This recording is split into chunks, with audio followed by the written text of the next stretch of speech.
Hi there, this is week 5 assignment 2 feedback for Elia, Joy, Linda, and Amanda. So my feedback is going to be for you to consider in moving into week 6 rather than working on a revision of week 5. I think there are just a couple small tweaks to these projects for week 5 assignment 2, but I don't really need to see a revision of it. I just wanted you to be aware of a couple things as far as the presentation. But this is more about feedback for week 6 and finalizing your project. And in week 6, I'm looking for your design to continue to improve compositionally as well as your color to be developed in an even more complex manner. So adding more tints, tones, and shades from your chosen harmony to create an even more complex color scenario in the design. So Amanda, let's start with yours.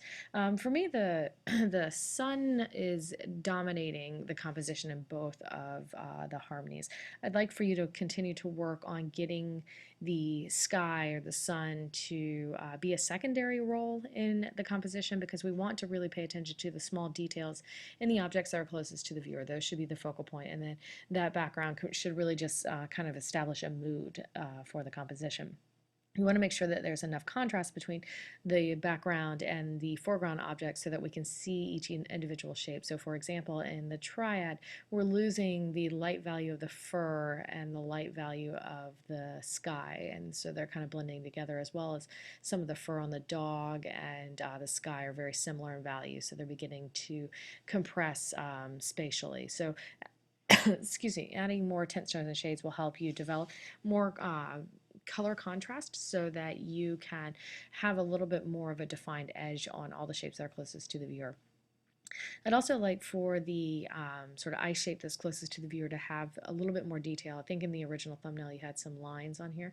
Maybe thinking about how to add some lines that look like texture into these shapes so there's more detail rather than just a large flat shape that's close to the viewer. I don't think you need to do it in the eye shapes that are in the background. And then just keep pushing yourself. I know that you have a very strong understanding of this process of the software, so I want you just to continue to rely on your instincts and really don't be afraid to continue to kind of step outside the box so that you're taking great risks rather than sort of taking baby steps.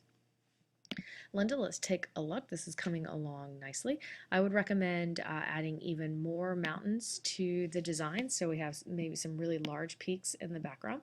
I'm in Palm Springs right now, and I've been staring at the mountains quite a bit, and I think the overlapping and the layering of the larger mountains in the background are really fascinating. You also want to look up aerial perspective or atmospheric perspective. The mountains that are further away from the viewer are going to begin to blend into the sky. So rather than getting darker, they're actually going to get lighter, and they're going to look like they're blending into the background.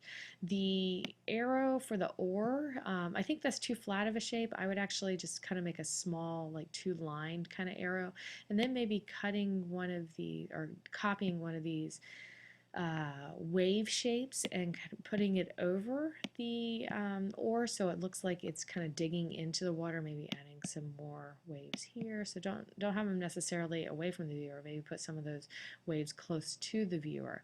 And then just continue to take risks. Make sure that you are drawing your trees rather than using a stamp tool. You want to make sure that every shape in the composition is 100% yours. Joy, let's take a look. So this is coming along nicely. You want to make sure that you're adding the name of the harmonies in the white space.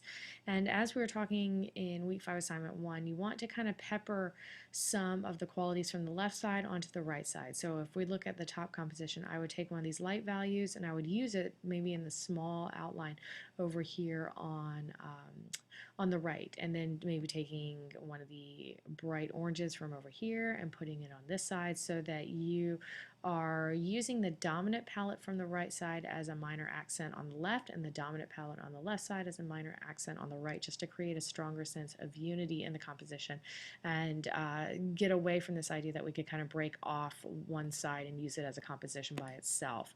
And continuing to develop your palette, expand it into, rather than 16, maybe 32, bringing in more shapes, adding more colors to the design, and really just kind of pushing yourself.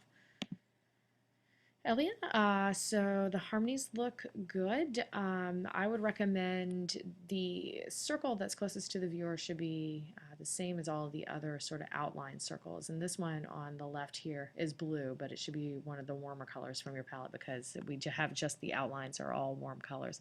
I would recommend establishing a focal point. So what shape do you want the viewer to pay attention to? Allow that shape to be the warmest and the brightest in the composition. I would make everything even larger so that you're cropping some of these shapes off by the edge of your composition. That'll make it look like the viewer is in the design rather than kind of peering at the design. And then maybe adding a third type of bubble shape. I wouldn't get any trickier than the one you have here. Maybe rather than a solid line to create bubbles, maybe just kind of dots or dashes. You can look up tutorials like dashed lines in Illustrator, and that'll show you how to make some of these shapes, rather than using a straight line or a full line. It will make sort of a hatched line. If you have any trouble finding those tutorials, just let me know. I can help you out. And just keep pushing yourself. As I mentioned to everyone, just kind of keep pushing your creativity and keep working with it.